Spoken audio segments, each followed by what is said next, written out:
Queridos, eu me volto nesta manhã para o Evangelho de Mateus, capítulo 1 e o versículo 1. Abra comigo nesta manhã no Novo Testamento, Mateus capítulo 1, este primeiro versículo.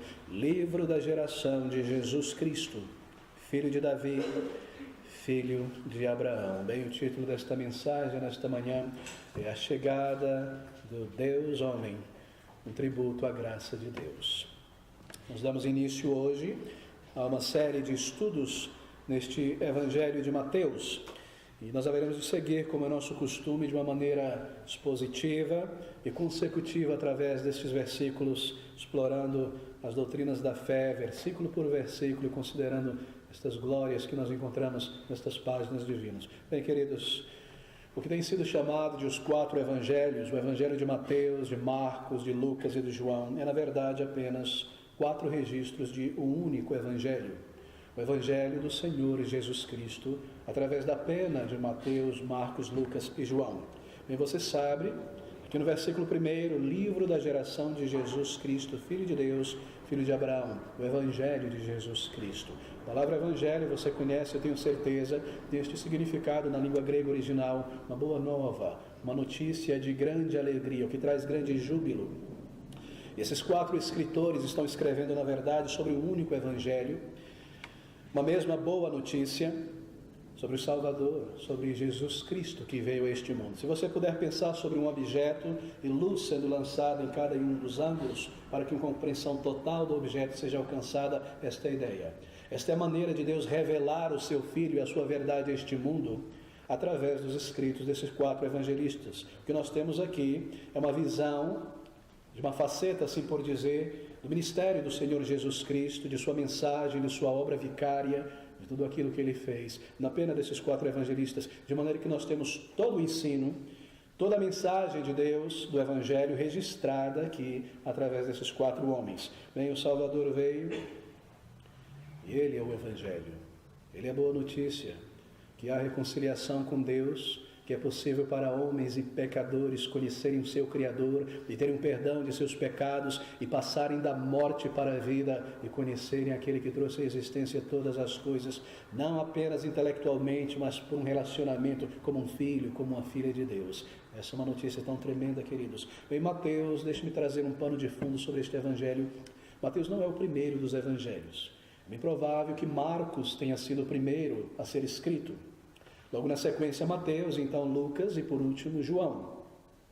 E conforme nós estudamos o conteúdo de Mateus e de cada um dos demais evangelísticos, você percebe que cada um deles parece ter escrito buscando colocar uma ênfase sobre algo em particular. Por exemplo, se você se recorda, ali na cruz do Salvador havia uma pequena placa acima de sua cabeça quando os romanos escreviam para cada pessoa crucificada a sua acusação, para que as pessoas passando por ali soubessem por que aquele indivíduo estava sendo crucificado. E sobre o madeiro onde estava o Senhor Jesus Cristo havia uma inscrição em 3 línguas. Na língua hebraica, da região onde o Senhor tinha crescido e fora crucificado. Em latim, a língua dos romanos, do Império Romano que dominava as nações na época. E na língua universal daquele período, o grego. Nós sabemos que Mateus, ao estudar a palavra de Deus no Evangelho de Mateus, parece ter em vista o público judeu. Aquelas 3 línguas ali registravam aquilo que se concebia sobre as 3 grandes nações ou culturas na antiguidade. Os gregos, não é? Da Espanha até a Macedônia, parte da norte da África também. Israel, os povos semíticos, descendentes de Abraão, Isaac e Ismael.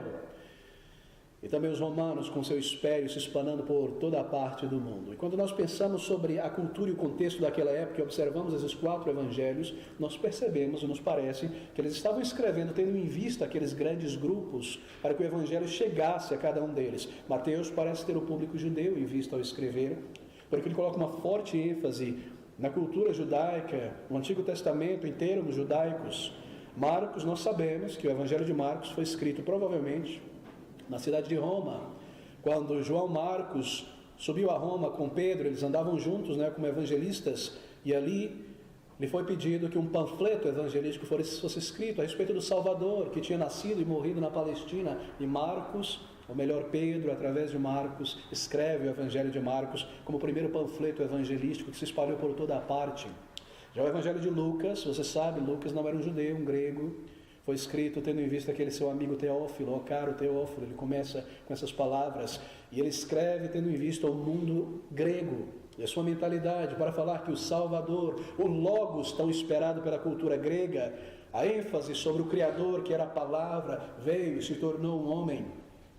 E João parece ultrapassar todos os limites da cultura e fala sobre a eternidade do Salvador, a sua glória, um homem sem começo e sem fim, aquele que como Matusalém não tem princípio, não é e nem fim, mas todos são evangelhos de Jesus Cristo para nós, para você e para mim. É claro, a nossa cultura é uma mistura de tudo isso, não é judaísmo, grego, romano e tantas coisas. 4 evangelhos, mas a maneira do Senhor lançar luz sobre vários ângulos, sobre a vida e o ministério do seu próprio Filho. E assim nós temos a mensagem completa sobre o Salvador, sobre o caminho de reconciliação com Deus nesses 4 evangelhos. Bem, queridos, em cada um deles você vê um foco, um tema principal. É claro, é a pessoa do Senhor Jesus Cristo que perpassa todos os livros da Bíblia. Se você pensar sobre cada um dos livros da Bíblia como uma pedrinha no colar, Jesus Cristo é este fio que liga, interliga cada um deles. É Jesus Cristo o Evangelho e a Bíblia é sobre ele. O Antigo Testamento aponta para a sua vinda, o Novo Testamento fala sobre a sua vinda e o seu retorno. Jesus Cristo é o tema central. Em Mateus, Jesus é descrito como o Senhor soberano, o Rei, o Messias que veio. Em Marcos, como o servo sofredor, que não veio para ser servido, mas para servir e dar a sua vida pelo seu povo. Em Lucas, ele é o Filho do homem, o Deus que se fez homem, a encarnação, a humanidade do Senhor Jesus Cristo está em foco no Evangelho de Lucas. E em João, a divindade do Senhor Jesus, o Verbo que se fez carne, o Senhor dos Senhores. Bem, não nos é dito a data deste Evangelho de Mateus, mas crê-se que ele foi escrito entre o ano 52 e o ano 53 do primeiro século. A maioria dos apóstolos ainda estavam vivos, João sendo o último a morrer naquela ilha grega de Patmos, por volta do ano 95. Mateus, você sabe, foi um dos 12 apóstolos do Senhor Jesus Cristo. E como todo judeu, seu nome também tinha um significado, e no caso dele, Mateus significava presente de Deus. Que nome interessante, não é? Uma vez que Mateus vivia muito distante de Deus antes de conhecer o Salvador e ser chamado por ele para o ministério. Quando o Senhor Jesus Cristo o chamou, ele já era um adulto. Ele trabalhava para os inimigos do povo de Deus, os israelitas. Ele trabalhava para os romanos como uma espécie de cobrador de impostos, sob a autoridade do Império Romano. Bem, ele é chamado de um publicano. Talvez você se recorde, não é nos evangelhos? Mateus, o publicano. Um publicano era um termo que derivava-se de um termo latino publicani. Se você se recorda das lições de história na escola, você se lembra que Roma e o seu império era dividido em estratas ou camadas sociais. Ali no topo você tinha os homens livres ou patrícios. Esses homens livres eram formados em 2 classes, os patrícios e os equestres. Equestres era aquele grupo de homens da cavalaria envolvidos no exército, eram livres também. E aquele grupo de homens que pertencia à classe dos equestres possuíam muito dinheiro e muita influência na sociedade. Eles eram os indivíduos que controlavam todo o sistema de cobrança de impostos em todo o Império Romano. Roma dominava da Espanha à Palestina, ao norte da África, e essas regiões, por estarem sob o domínio romano, não tinham direito à terra, mas poderiam viver ali contanto que pagassem imposto de tudo que era produzido na terra, de todo o grão, dos peixes da água, de tudo que entrasse e tudo que saía. E esses indivíduos da classe equestre controlavam esse sistema de cobrança de imposto no Império. O que eles tinham era um contrato com a República Romana, no período da República. E daí eram chamados de publicanos, porque eram os públicos tendo um contrato com a República, com os senadores. E eles, por suas vezes, vendiam o direito a muitos indivíduos, tanto os romanos quanto não romanos, nessas regiões ou áreas, para que eles próprios pudessem recolher os impostos de suas próprias nações. Isso acontecia da seguinte maneira: aquele indivíduo que haveria de comprar o direito na sua terra, no seu país, seja Israel, no Egito, na Espanha, mesmo na Inglaterra, de extrair o imposto das pessoas, ele deveria de antemão pagar uma estimativa muito grande ao publicano, que se estimava o imposto que seria coletado em um certo período de tempo daquela região. E ele receberia de volta esse dinheiro conforme ele fosse enviando o imposto, e com lucro, uma certa porcentagem. E assim, tudo mais que passasse daquele valor que ele já havia pago, era lucro para ele. E daí de se entender a opressão que esses publicanos, esse é o termo, de quem estava na região, derivado do publicano, a opressão que eles colocavam sobre as nações, o seu próprio povo, para extrair mais e mais e mais de imposto. Como você sabe, Israel estava nesse período, desde o ano 32 a.C., sob o domínio dos romanos. Eles pagavam impostos para os romanos pelo uso da terra. Tudo que entrasse ali ou saísse, ou era produzido, era taxado. E um dos agentes do Império Romano, um dos agentes dos publicani, para a coleta de impostos em Israel, era um homem de nome Mateus Levi. Havia um outro também chamado Zaqueu.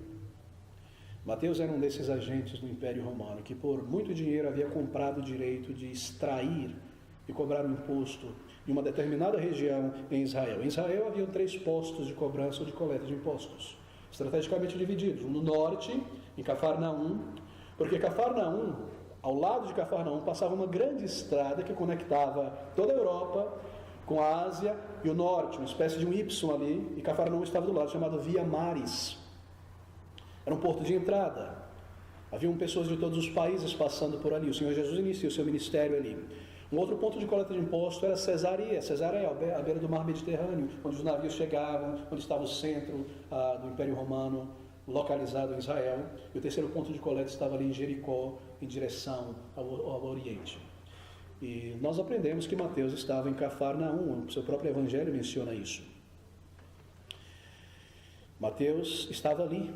E a primeira vez que nós lemos a respeito do escritor deste evangelho, no seu próprio evangelho, está em Mateus capítulo 9, se você abrir comigo rapidamente, no versículo de número 9.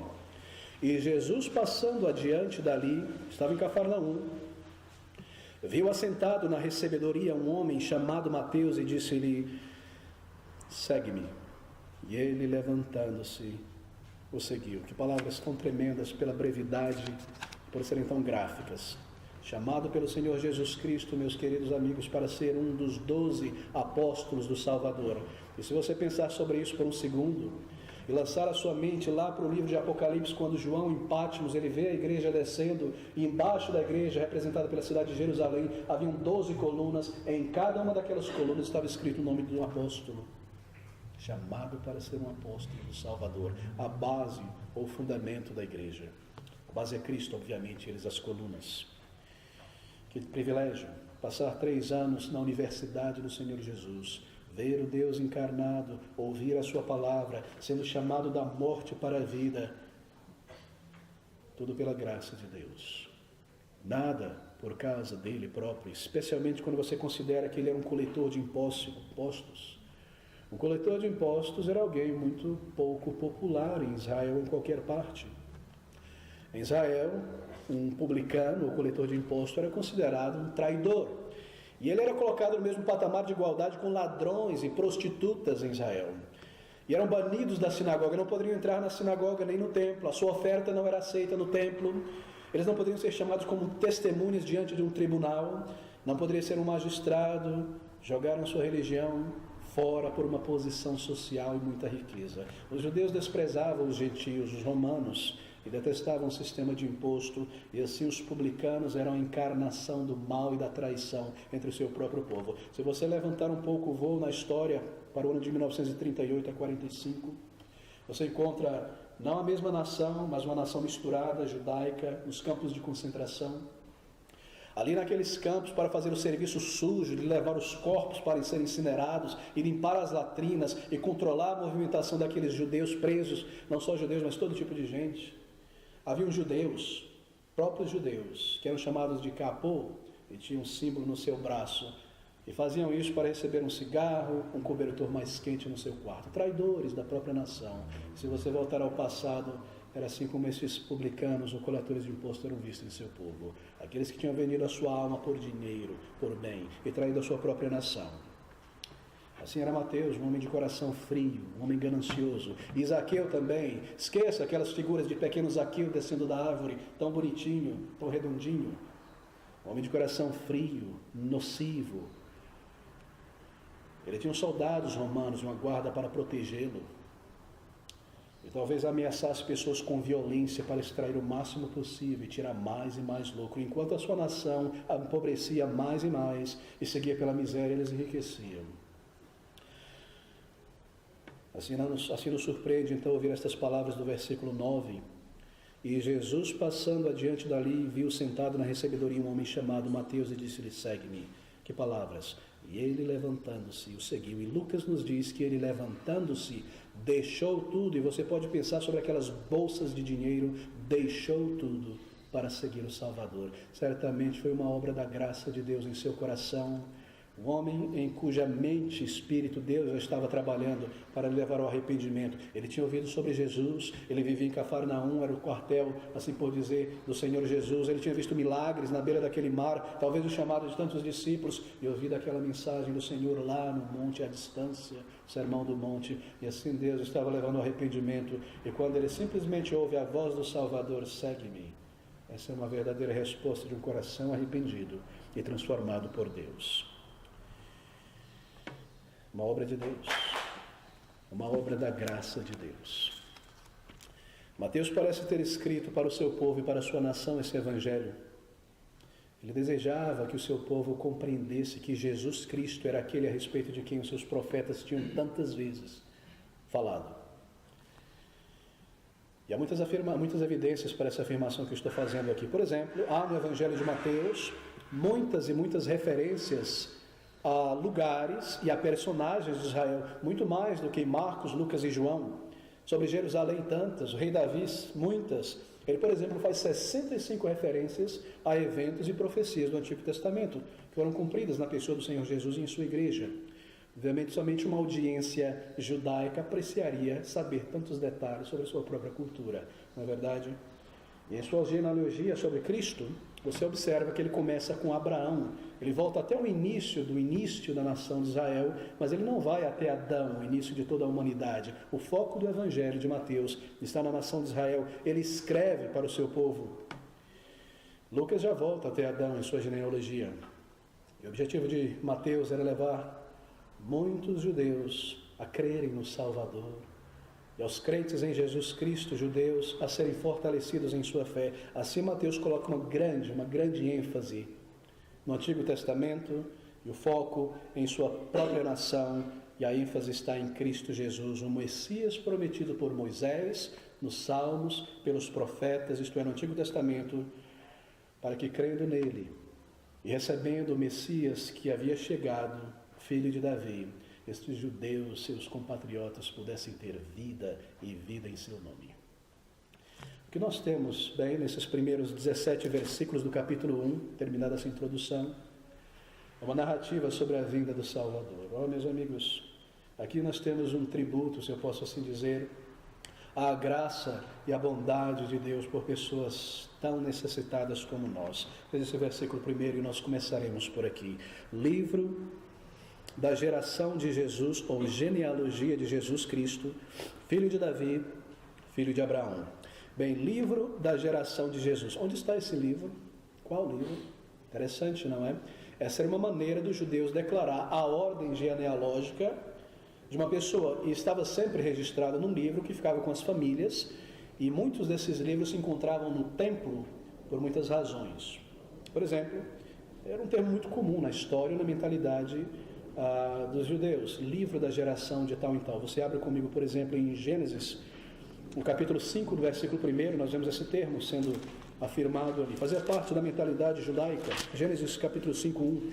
Este é o livro das gerações de Adão, no dia em que Deus criou o homem à semelhança de Deus, e assim o fez. E aqui nós vemos os descendentes. Isso é parte da mentalidade dos judeus. E era necessário porque os judeus mantinham um livro em suas famílias, mostrando a sua ascendência, não é? De onde eles descendiam, cada um deles. Quando eles chegaram em Canaã, a terra prometida, o registro da genealogia de cada família era muito importante, porque você se recorda que a terra, o território, foi dividido entre as 12 tribos. E conforme os anos fossem passando, aquelas pessoas se multiplicariam. E chegaria um momento em que haveria problema de terra, um invadindo a terra do outro, e para saber de quem é a terra de quem, essas genealogias deveriam ser mantidas, para que cada um soubesse quem pertencia a qual tribo.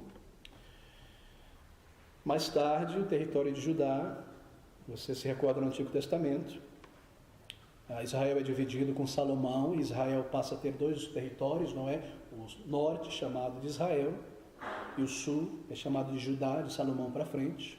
Então você tem todo Israel, e você tem aquilo que é chamado de Israel como o reino do norte, um rei, e o reino do sul chamado de Judá, com outro rei. De maneira que para alguém suceder no trono de Davi e de Salomão, era necessário que se soubessem quem era esse indivíduo, ele da descendência de Davi, e assim as grandes listas de genealogia também. E também após o cativeiro de Judá para a Babilônia, tantos anos, tantas décadas, quando aqueles judeus voltaram para Jerusalém, se alguém reivindicasse o ofício de sacerdócio, ele precisava provar sua linhagem direta com a família dos levitas de Arão.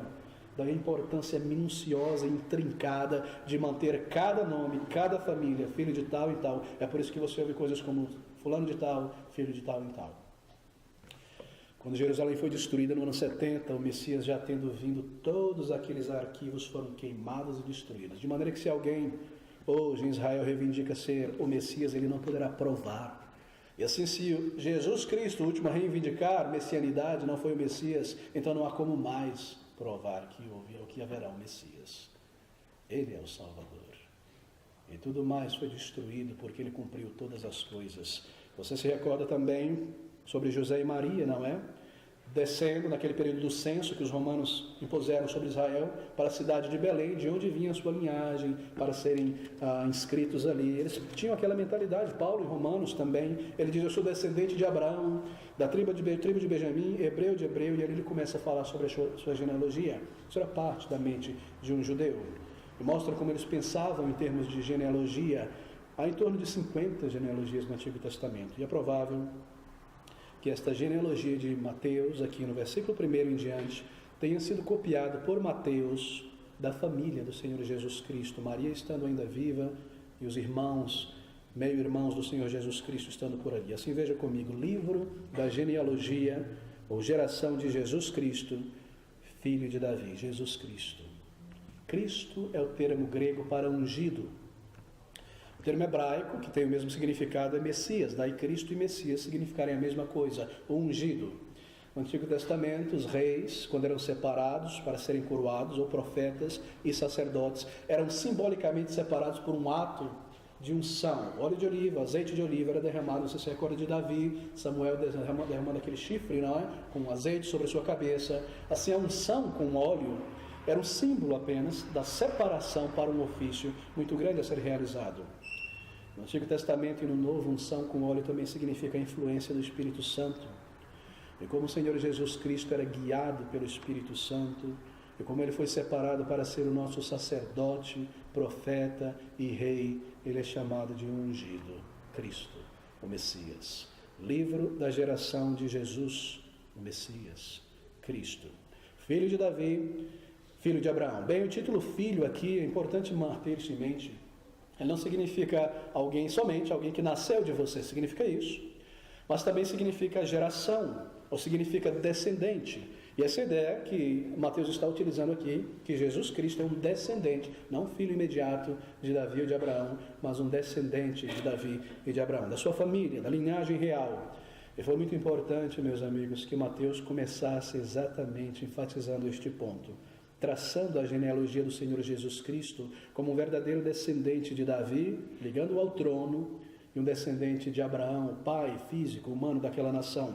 Porque todo judeu sabia que Deus tinha prometido que o Messias, o ungido, seria descendente de Davi e seria descendente de Abraão. Ele descenderia desses dois. Você se recorda daquele evento onde perguntam de onde ele vem? Disseram de Nazaré, porque ele tinha crescido em Nazaré. Eles sabiam que o Messias deveria nascer em Belém, que era a cidade de Davi e da linhagem de Davi. Seria impossível convencer um judeu que Jesus era o Messias se você não fosse primeiro mostrando que ele era descendente de Davi, que ele era descendente de Abraão. Paulo faz isso, não é, em Atos capítulo 13, no versículo de número 23, ele diz, essas palavras tão bem conhecidas: Jesus, da descendência deste, conforme a promessa, levantou Deus a Jesus para Salvador de Israel.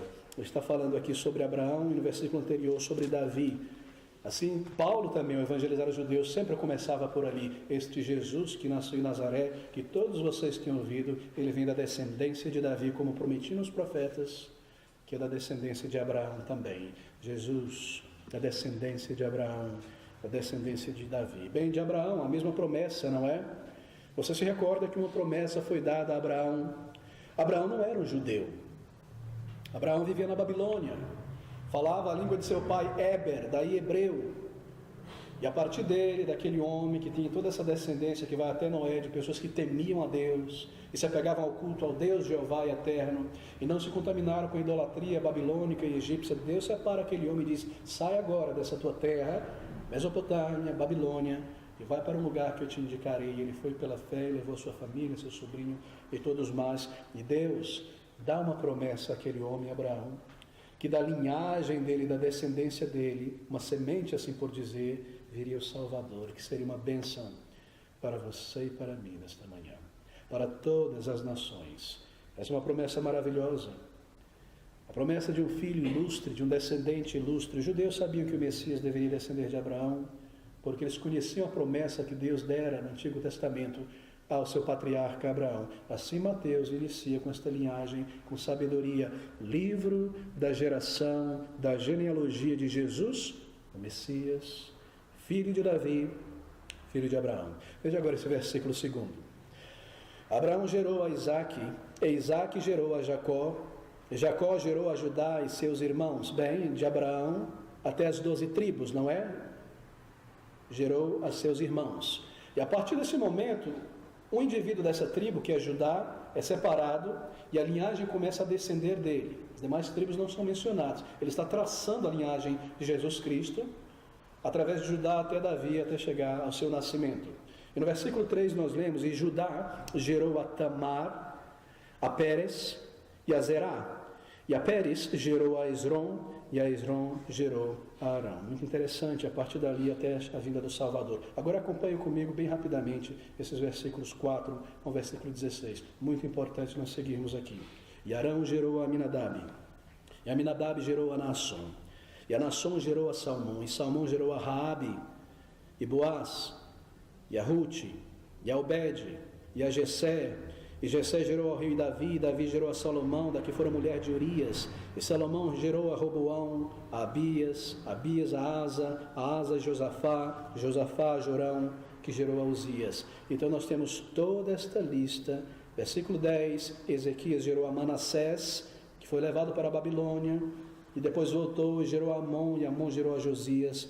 Então nós temos no versículo 16, e Jacó, e este não é Jacó lá do início, nomes eram repetidos, mas Jacó gerou a José, marido de Maria, da qual nasceu Jesus, o que se chama Cristo. Meus queridos amigos, veja o versículo 1 e 2. Mantenha a conexão. Livro da geração de Jesus, Cristo, filho de Davi, filho de Abraão. Abraão gerou a Isaque, e Isaque gerou a Jacó, e Jacó gerou a Judá e seus irmãos. Há uma narrativa contínua aqui, até a chegada do Messias. Não é que cada um desses indivíduos foram filhos uns dos outros na primeira linhagem, mas aqui estão os cabeças das famílias que vão descendendo uns dos outros, tendo em vista o foco da tribo de Judá. Espero que você esteja acompanhando, isso é importante. Mas a razão por que esta linhagem é declarada aqui não é apenas, meus queridos amigos, para que Mateus mostrasse aos judeus que Jesus vinha de Abraão e de Davi, mas porque é algo tão importante para toda a humanidade, porque esse é o Evangelho de Cristo para todas as nações. Aqui nós temos a maneira como Deus lida com o ser humano que Ele criou. Marque esse termo. Aqui nós temos a aliança de Deus, chamada Aliança da Graça. Eu gostaria de falar um pouco sobre ela. Nós precisamos tocar na doutrina da aliança. Eu não poderei lidar com toda ela nesta manhã, mas você certamente já leu, ouviu falar sobre as alianças de Deus, não é? Deixe-me explicar em linhas gerais o que são essas duas principais alianças. Bem, meus amigos, como eu, você, nós nos encontramos aqui neste mundo, vivendo a nossa cultura, seguindo em frente. E nós sentimos em nosso coração e nossa mente que, deixados por nós mesmos, seria muito difícil nós entendermos a vida, a nós mesmos e saber quem Deus é e o que Ele espera de nós, ou compreender a existência em nossa volta, porque as pessoas são como elas são, porque elas se comportam, e as gerações passadas, para onde nós estamos indo, deixado por nós mesmos, nós encontraríamos grande dificuldade em conhecer estas coisas. Nós temos também dentro de nós um senso individual da existência de Deus, de que há um Deus, um Criador. Mas este senso pessoal que há dentro de cada um de nós não é suficiente para levar cada indivíduo a conhecer o Criador e a voar para fora dessa moldura limitada da nossa mente e conhecer o Deus eterno e Criador. O propósito de estarmos aqui. E assim nós chegamos à conclusão de que se nós haveremos de conhecer alguma coisa sobre Deus, nós precisamos por necessidade vir a este livro, a Bíblia. Porque nela Deus se apraz em revelar a si mesmo. E nessa palavra divina, Deus fala sobre si mesmo, o ser humano. E aqui nós aprendemos coisas tão profundas sobre o homem, sobre a criação, sobre o pecado, sobre o destino eterno, sobre a queda do homem lá no início, quando ele foi criado por Deus e a consequência dessa queda. E aqui nós lemos na Bíblia a palavra de Deus sobre uma aliança, um pacto que Deus realizou com o primeiro homem, Adão. E tendo feito este pacto com ele, foi um pacto por consequência realizado por toda a humanidade, porque Adão não foi apenas o primeiro homem que existiu sendo criado, mas ele foi uma espécie de cabeça federal que representava toda a humanidade que haveria de descender dele. Assim, este pacto, a aliança que Deus faz com Adão, é um pacto com o ser humano em geral, e a resposta e o comportamento de Adão, com esta aliança feita com Deus, refletiria em consequência sobre toda a raça humana. Marque sempre isso. Deus criou o homem e entrou em um pacto, uma aliança com ele. Por razões didáticas, isso tem sido chamado de aliança das obras, ou pacto das obras. Entenda isso, que como uma criatura de Deus, o homem nada mais possuía do que o dever de obedecer e servir a Deus, sem assim estar apto ou ter o direito de qualquer reivindicação a desfrutar da comunhão com Deus, como uma criatura. Mas ao mesmo tempo, tendo sido criado tão diferente dos animais, das outras criaturas, com a imagem e semelhança de Deus, enquanto Deus diz às águas, águas produzam os animais, terra produzam os animais, Ele mesmo criou com as suas mãos o homem e colocou de si mesmo o sopro da vida dele, a alma. E por este aspecto de ter sido criado à imagem e semelhança de Deus, o homem foi feito capaz, e mesmo designado por Deus, para experimentar uma comunhão direta com seu Criador que os animais não experimentam.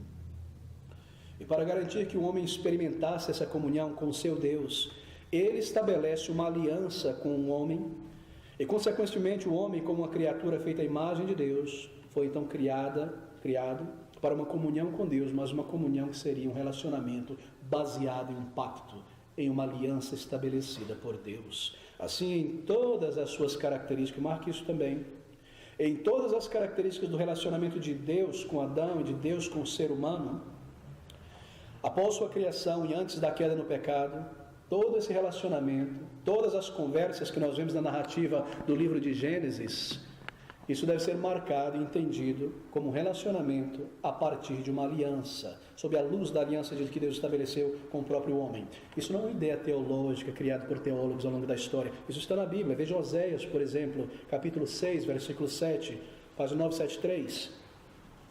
A ideia da aliança perpassa toda a Bíblia, do relacionamento de Deus com o ser humano. Mas eles, diz Oséias a respeito de Israel, mas eles transgrediram a aliança como Adão. Eles se portaram aleivosamente contra mim. Como Adão? Como assim? A aliança que Deus havia estabelecido com o primeiro homem, Israel também quebrou aquela aliança, como Adão quebrara aquela aliança. O que foi essa aliança das obras? A aliança para a qual Deus chamou o homem inicialmente foi uma aliança de obras. Bem, o termo já diz, não é? Algo deveria ser feito. Obras deveriam ser realizadas. A aliança das obras é o pacto que Deus fez com Adão enquanto Adão se encontrava ainda em um estado de perfeição moral e em comunhão com seu Criador no Éden, antes do pecado. E como o cabeça federal, representante de toda a raça humana que sairia dele, Deus requereu de Adão, do homem, isto é, como um todo, uma obediência perfeita às suas leis. E prometeu que, em obediência, ele receberia a vida eterna no céu, mas advertiu Adão que se ele transgredisse essa aliança, o resultado seria morte, que é separação. O homem, por sua vez, prometeu obediência perfeita a Deus, de modo que, enquanto ele persistisse nessa obediência, ele deveria, por essa santidade natural e justiça e submissão e bondade, experimentar um estado abençoado em toda a sua existência, em comunhão contínua, ininterrupta com o seu Criador, uma vida perfeita. Por outro lado, se ele transgredisse o mandamento de Deus, certamente ele seria separado do seu Deus e morreria. Esse pacto é chamado de aliança das obras, porque está sustentado em uma condição, em condições, na verdade, condições que deveriam ser mantidas. Esta é a obra a ser realizada, manter certas condições, coisas a serem feitas, a saber, uma obediência perfeita ao seu Criador, amor e o andar com Ele.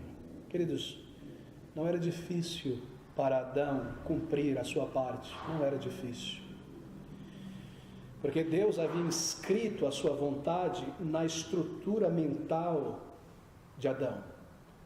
Ele sabia, ele conhecia a vontade do seu Criador, ele não era ignorante à vontade de Deus, a sua lei moral. Adão ainda não tinha experimentado o pecado, não havia pecado dentro de Adão, não havia um desejo a ser levado por uma tentação. Ele não precisava por necessidade, ou estava obrigado a pecar contra Deus ao ser tentado por Satanás. Não lhe era algo difícil viver. Nós lemos que ele foi criado em perfeição, e essa perfeição envolve beleza estética, envolve uma perfeição mental e a capacidade tão grande de compreender as coisas e o poder da vontade. Não havia em Adão, como há em você e como há em mim, uma discrepância, uma luta entre a mente e a carne desejando algo, a mente dizendo não, essa não é a vontade de Deus. Não havia uma velha e uma nova natureza, era um homem perfeito e completo. Não era difícil para ele manter esta lei. A promessa da aliança das obras era algo que deveria ser mantida, e essa promessa seria cumprida. E conforme Adão cumprisse essa aliança, e essa aliança seria marcada por um teste, para que provasse a fidelidade de Adão, e esse teste você lê algo tão simples e tão singelo: não comerás da árvore do fruto do bem e do mal. Simplesmente não se aproxime disso. E pela bondade e amor de Deus, você poderia imaginar que haveriam tantas árvores tão belas e tão atraentes ao paladar que ele não precisaria nem mesmo olhar ou passar perto. E diante do amor que ele possuía por Deus e do amor de Deus em seu coração, a sua mente e consciência o levaria a obedecer isso tão tranquilamente. Nós não sabemos por quanto tempo seria esse teste, certamente por um período perfeito, breve ou longo. E o homem desfrutaria no corpo e na mente de uma comunhão tão elevada e tão permanente com seu Criador. A promessa não era apenas de vida contínua na terra, mas de vida de qualidade com o Senhor na eternidade, no paraíso com o Senhor, no céu, onde o céu e a terra estariam unidos. Gozo abundante, pleno de alegria, satisfação mental, espiritual de estar na presença com o seu Deus, sem dor, sem morte, sem dúvida. Comunhão íntima com o seu Criador.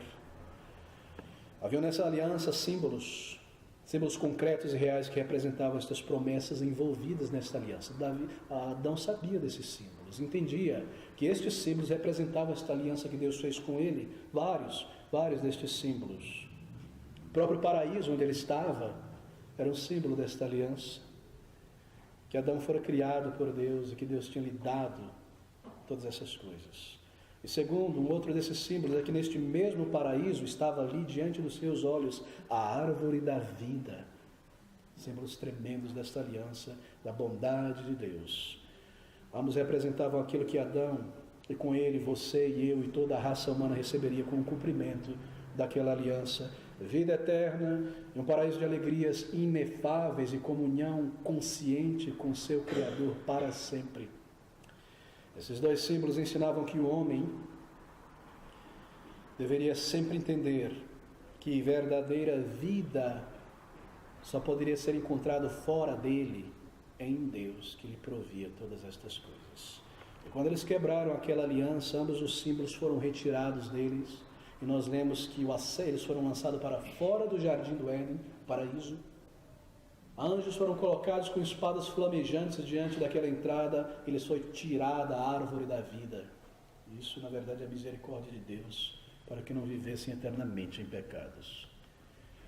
O homem falhou e caiu de sua posição honrável com o pecado. Vários pecados estavam envolvidos ali.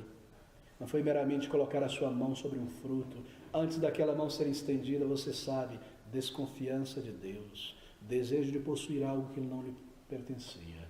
Mas nós não entraremos neste detalhe. Uma avalanche de concupiscência tomou vida em sua mente antes que ele realizasse o ato de desobediência. Ali ele pecou. E a consequência foi separação de Deus, lançado para fora da presença real do seu Criador, de ouvir aquela voz audível em seus ouvidos, ao final de cada dia. Morte física, morte espiritual. Não morreram imediatamente, mas foram morrer aos poucos até que foram enterrados. O homem falhou, poluição da alma humana, corrupção, toda aquela glória e beleza, longe, distante de Deus. Mas, queridos, esta é a aliança das obras. Mas no meio de tamanha miséria e calamidade, exatamente naquele momento, nós lemos uma declaração tão maravilhosa e tão gloriosa, que na verdade o eixo de compreensão de toda a narrativa da Bíblia está na página seguinte, em Gênesis capítulo 3, versículo de número 15, onde nós lemos essas palavras. Gênesis 3, 15. Volte comigo um pouquinho. Capítulo 3, versículo 15, uma promessa gloriosa, e aqui está uma outra aliança. Deus falando com o tentador: e porém inimizade entre ti, serpente, o diabo e a mulher, e entre a tua semente e a sua semente, veja que está no singular, e esta te ferirá a cabeça, e tu lhe ferirás o calcanhar. Se eu fosse um dispensacionalista, eu estava em grande dificuldade aqui, porque eu teria que procurar por uma serpente lá no Jardim do Calvário, mordendo o calcanhar de Jesus, e ele pisando na cabeça da serpente, para ser literalista. Mas nós sabemos que há alegorias na Bíblia, e no mesmo momento de toda a calamidade e tragédia, nós vemos esta promessa tão gloriosa, uma declaração de que Deus, em sua infinita sabedoria, bondade, misericórdia, graça, havia estabelecido um meio de resgatar um homem de tamanha miséria, e um meio que demonstra o seu amor. Uma salvação é prometida, que daquela mulher descenderia, está no singular, uma semente, e esse seria Jesus, que haveria de esmagar o tentador, mas ele teve que ter o seu calcanhar mordido, não é? E ali naquela cruz foi onde isso aconteceu, quando Satanás conseguiu de alguma maneira, de sua maneira de pensar, levá-lo ali, cortar o Messias. Mas por sua morte ele esmaga a cabeça da serpente e vence o pecado e o domínio da morte para ser o salvador de milhões e milhões de homens e mulheres. Que promessa! Promessa de uma salvação e de um salvador são anunciados. Queridos amigos, o relacionamento de Deus, nós voltamos a este ponto, com o ser humano é somente através de pactos e alianças. Deus não poderia mostrar a sua graça e o seu amor ao mundo decaído sem esta maneira, porque Ele é santo. Uma vez que o pecador não pode justificar a si mesmo diante de Deus, é necessário um intermediário entre Deus e o homem. Se a justiça e a retidão de Deus devem restaurar o pecador novamente, e a lei de Deus deve ser honrada por ter sido quebrada, Deus precisa intervir entre um homem morto e Ele mesmo que é vida. Mas se Deus apenas presenteasse o homem com justiça e retidão, e simplesmente estalasse o dedo e infundisse na alma do homem novamente que pecou justiça e retidão, ele estaria compactuando com o pecado. Assim ele precisou lidar com o pecado e com a sua lei, vindo ele mesmo a este mundo. A primeira aliança chamada das obras, e o amor de Deus manifesto para a reconciliação e uma nova aliança chamada de aliança da graça de Deus. Oh, queridos amigos, aquela primeira aliança foi estabelecida entre Deus e o homem no jardim do Éden, uma aliança de obras, mas esta segunda aliança eterna e gloriosa foi estabelecida entre Deus e Ele próprio, entre o Pai, o Filho e o Espírito Santo, porque não poderia ser deixado na mão do próprio homem um pacto com o pecador, o cumprimento de sua própria salvação. Ele está morto. E assim, se eu puder usar uma linguagem meramente humana, e você voltar comigo em tua imaginação para a eternidade passada, de alguma maneira antes da criação dos anjos e de todas as coisas, ali Deus, que conhece todas as coisas, determinou salvar o ser humano.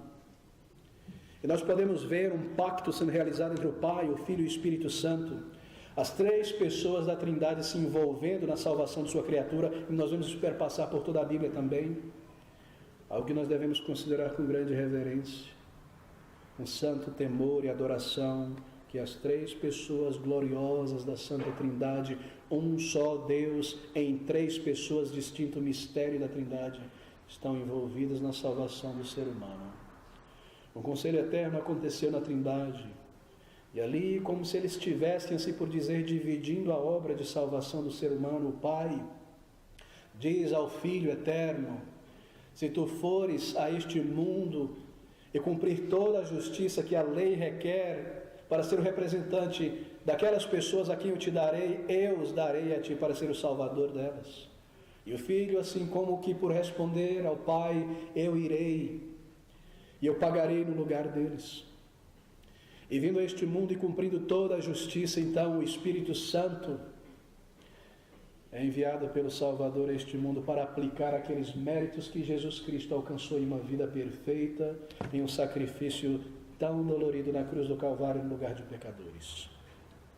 Uma aliança da graça realmente, não é? Porque é graça imerecida. Graça que eu não posso alcançar baseada em meus méritos e esforços. Graça tão profunda. Cristo foi feito herdeiro de todas as coisas pela sua obra.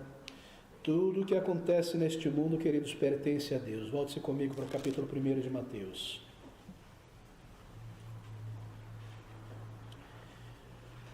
Deus tomou sobre si a execução desta obra e a manutenção dessa aliança perfeita por inteiro sobre si mesmo, cumprindo Ele mesmo do início ao fim. O único dever, assim por dizer, do homem nesta aliança, que não é feita com o homem, mas com Deus, é que ele deveria colocar a sua fé e confiança completa na obra realizada do Salvador, mas essa sua fé também é um dom de Deus. Deus trouxe sobre si mesmo o início, o meio e o fim, que ele haveria de salvar milhões e milhões de pessoas, e o Salvador viria e enviaria o seu Espírito à vida daqueles homens e mulheres e garantiria que eles jamais perdessem a sua salvação, porque uma salvação perdida é salvação nenhuma. Assim, do início ao fim, o Salvador. Oh, meus amigos, não permita que tais pensamentos entrem em sua mente, que Jesus Cristo veio a este mundo para aplacar o Pai, e o Pai quer destruir o ser humano, ele está como que intercedendo com o Pai. É o Pai que envia o Filho, porque Deus amou o mundo de tal maneira. É a Trindade Santa junta nesta obra de salvação. Redenção é uma obra inteiramente de Deus. O que nós temos na Bíblia é o registro da obra de Deus em resgatar o ser humano, anunciado pela primeira vez naquele capítulo 3 de Gênesis, e tudo mais é o desdobramento, não é? Até que o Salvador venha. Deus falando ao ser humano. O desenvolvimento da história humana, se você pensar em termos de história, um significado, uma filosofia para a história, nada mais do que isso. O lidar de Deus com o homem sempre foi por meio de alianças. Aliança da obra no início, e agora esta aliança da graça. Que se eu entender e reconhecer o meu pecado, e compreender que eu ando longe de Deus e que eu nasci neste mundo um pecador como consequência lá atrás e por minha escolha agora, mas eu entender que o Salvador veio como graça e misericórdia de Deus para salvar pecadores que por si mesmos não podem se reconciliar com Deus e não conseguem remendar as suas vidas, e crerem no Salvador e vierem a Ele para ter o mérito dele, diante de Deus serão recebidos. Não é um relacionamento de uma aliança, uma aliança da graça. Este grande plano de redenção sempre se centra na pessoa do Senhor Jesus Cristo. Não há outro caminho, meu amigo, minha amiga. Não há outro caminho de reconciliação com Deus. Não há outro meio de salvação sem Jesus Cristo. Antigo, Novo Testamento são a respeito da semente da mulher, que é Jesus vindo. No Novo Testamento, o cumprimento. Não leia o Antigo Testamento imaginando que é o ser humano em busca de Deus. Não, toda essa narrativa é Deus trazendo o ser humano a si mesmo por Jesus Cristo. Veja agora esse versículo de número 17. De sorte que todas as gerações, desde Abraão até Davi, são 14 gerações, e desde Davi até a deportação para a Babilônia, 14 gerações, e desde a deportação para a Babilônia até Cristo, 14 gerações. Curioso, não é? Para que essas divisões? Bem, uma maneira didática ou pedagógica de se memorizar as coisas. Foi uma maneira que Mateus encontrou de dividir a história de toda a nação de Israel, desde Abraão até ali. Houve grandes períodos e grandes nomes que na mentalidade popular dos judeus dividiam a história de Israel, para que Deus mostrasse como Ele estava cumprindo a sua promessa de Gênesis 3:15 através dessa nação. Nós temos ali então 3 personagens ou eventos marcados aqui nesses 3 grupos de 14 que dividem a história dos judeus. Primeiro, o início com Abraão. Depois o período de estabelecimento na terra prometida, onde Davi é o grande personagem que marca Israel. Então, por último, tudo o que acontece após o cativeiro dos judeus de Judá na Babilônia e dali em diante até a vinda do Messias. 14 gerações, uma maneira de marcar estas coisas. Estes nomes que nós lemos aqui, nós correremos para a conclusão no versículo 1 ao versículo 16. Explica que cada nome representa um cabeça dessas famílias, desde Abraão até Cristo. Não houve apenas esses descendentes, houveram muitos e muitos mais. Mas o que Mateus está fazendo é traçando mais uma vez uma linha contínua entre Abraão e Cristo. Até nós chegarmos a este versículo de número 18. Ora, o nascimento de Jesus Cristo foi assim. E aqui ele começa a narrativa sobre o Salvador. Meus queridos, eu mencionei que o título desta mensagem é um tributo à graça de Deus, à chegada do Rei. Essa genealogia que vai do versículo 1 ao 17 é realmente um tributo à bondade e à graça de Deus na aliança da graça. Lembre-se sempre, o objetivo de Mateus não era apenas provar que Jesus era o Messias descendente de Davi. Esse não é simplesmente o Evangelho de Mateus, este é o Evangelho de Cristo para você e para mim.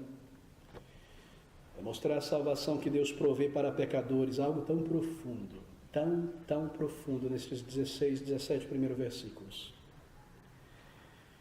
Quando você considera essas pessoas que são alistadas aqui, você percebe realmente que esta é uma aliança da graça, da bondade, da misericórdia de Deus com pessoas que nada merecem. Você notou os nomes que foram lidos aqui? Talvez quando você abre o livro de Mateus para ler, você passa correndo por esses 16 versículos já para chegar no 17. Esse monte de nome estranho aqui. Não é verdade? Quem são alguns desses descendentes terrenos do Senhor Jesus Cristo? Não são todos eles pessoas de caráter ilibado.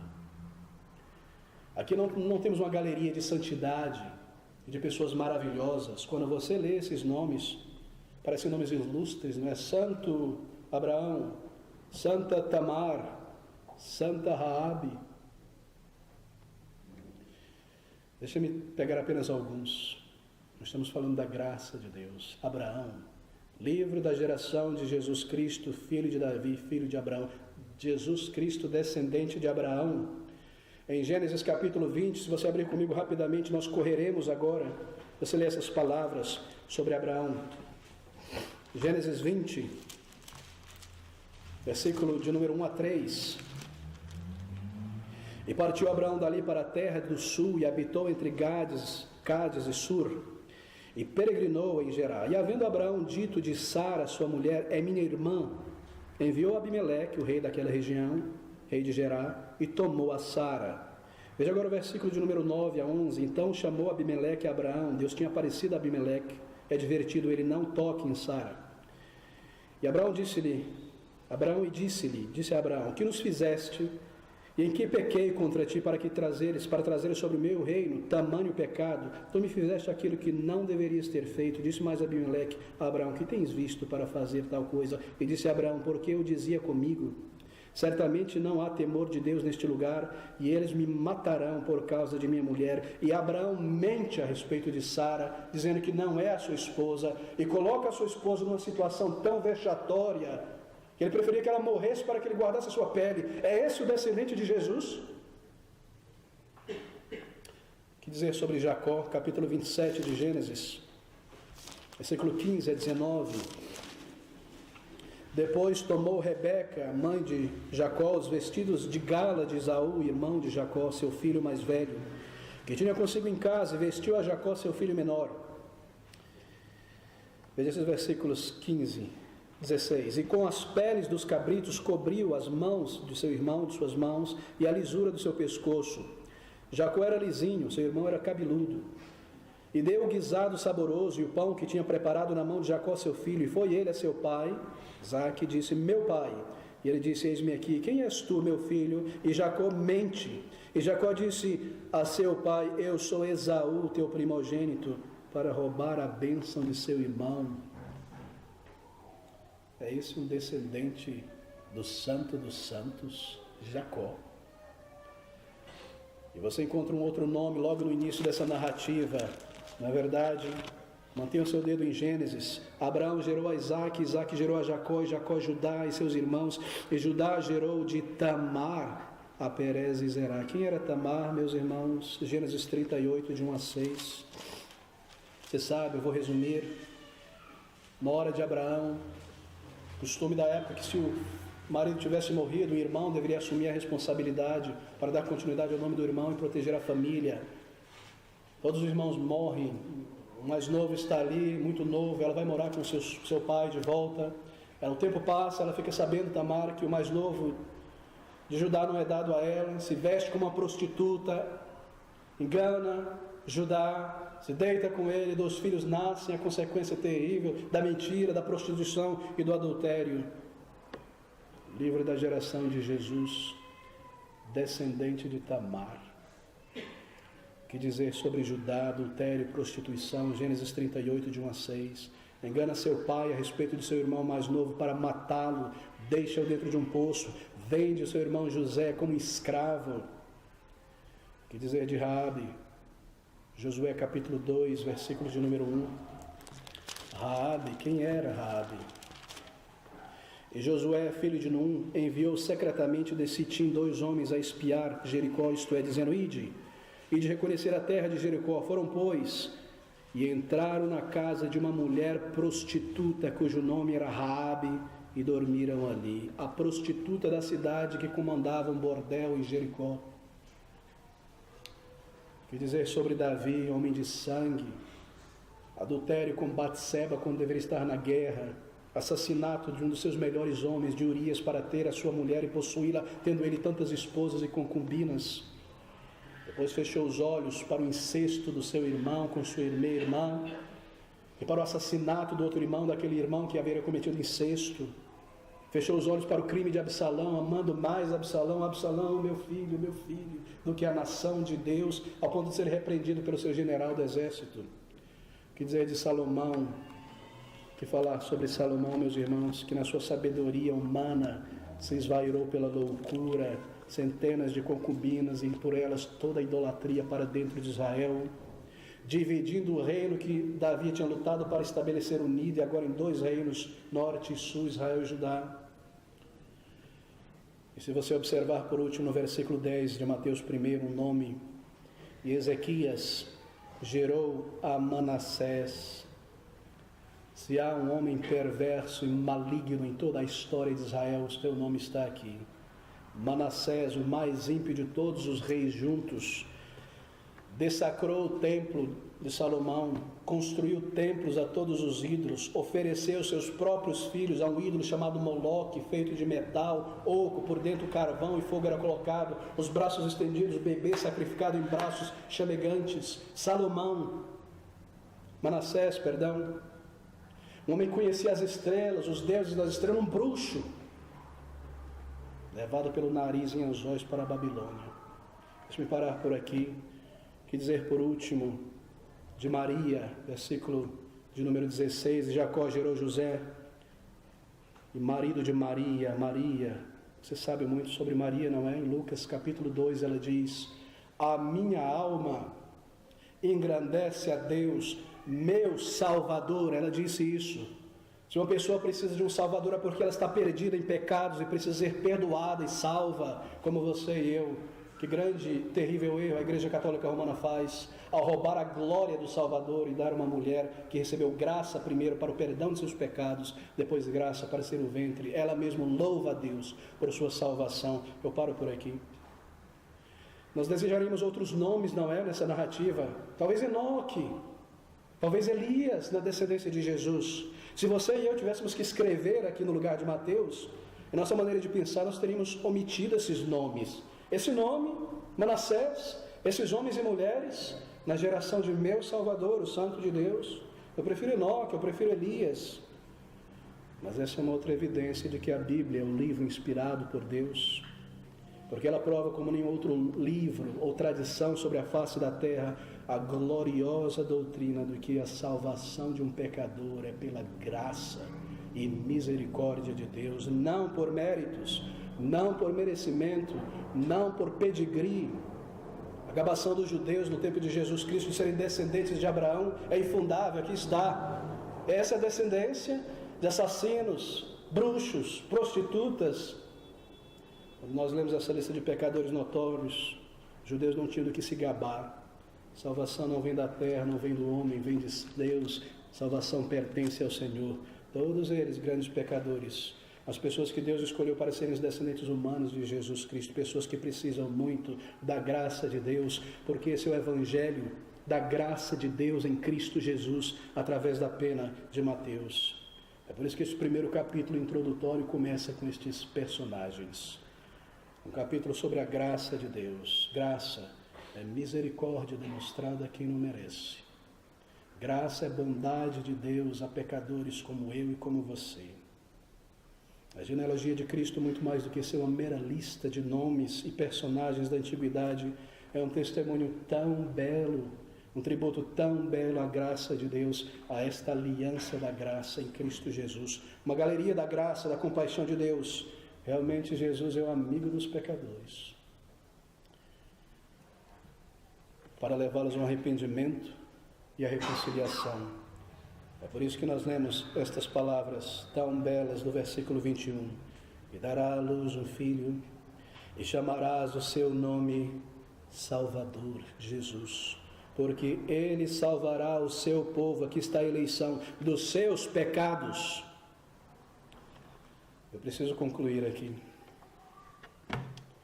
Nós vimos um panorama da graça e da redenção de Deus tão breve. Deus, em sua misericórdia tão imensa, olha sobre o ser humano em seu estado deplorável de pecado e miséria e ignorância, quando ele merecia nada mais do que condenação e inferno, e deu aquela promessa lá no início, em Gênesis 3,15, de um Salvador que viria por causa de uma aliança que fora feita, o seu próprio Filho Jesus Cristo. Queridos, o início tão tremendo, não é, de um evangelho tão glorioso, a aliança da graça. Quando eu penso sobre a minha vida e sobre o que Deus fez comigo, tão diferente, eu sei que isso foi graça. Talvez o mesmo sentimento tome o teu pensamento e coração. Foi o teu próprio esforço que te trouxe até aqui. Foi a tua própria inteligência, boa obra, um traço do teu caráter ou personalidade que Deus se agradou? Ou foi graça? Você pode se recordar como você era antes da conversão, nunca se esqueça disso. Talvez você se sinta assim também como eu me sinto todas as vezes que eu leio este Evangelho. Você sabe que Ele te encontrou e te salvou e ouviu e aceitou o teu arrependimento e transformou a tua vida, e mesmo depois disso, tendo caído tantas vezes, Ele te trouxe de volta. Isso é graça, bondade sem igual, e te deu uma resposta de paz e tem te preservado até aqui. Salvação não é fazer por onde, tentar remendar a sua vida ou seguir uma cartilha ao longo da vida de liturgias. Salvação não é buscar agradar a Deus primeiro para atrair a atenção dele, não é tentar se remendar. Creia na graça que há em Cristo Jesus. Ele é o amigo dos pecadores. Encare o teu pecado e a tua dívida.